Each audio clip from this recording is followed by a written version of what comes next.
What's up, everyone? Welcome to Program Your Mom.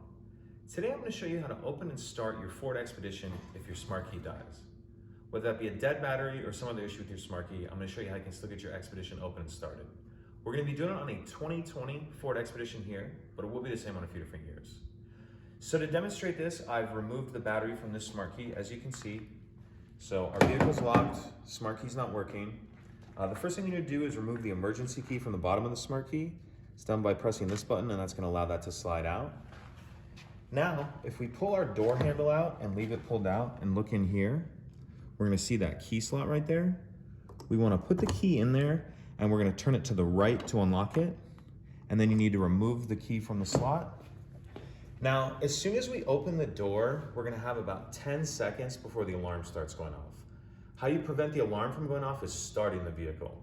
How we're going to start the vehicle with the dead key fob is we're going to use the backup slot, and that's located in the front cup holder. We're going to pull a little rubber piece out, and then we're going to put the smart key in there. We're going to put it in there upside down with the buttons facing the rear. So if this is the cup holder, it's going to go in there like that. I'm going to show all this to you. We're just going to be doing it kind of fast, so I want you to be aware of what we're going to do. So I'm going to put the key back in here. It doesn't matter if you do or not. It's already beeping at me, telling me to start it. Just gonna come in here, remove that piece, put this in there like that, and then start it as you normally would. So that's it, pretty simple. If you have any questions, please let me know. If you could take a second to like and subscribe, it helps us out, and I'd appreciate it. Thank you.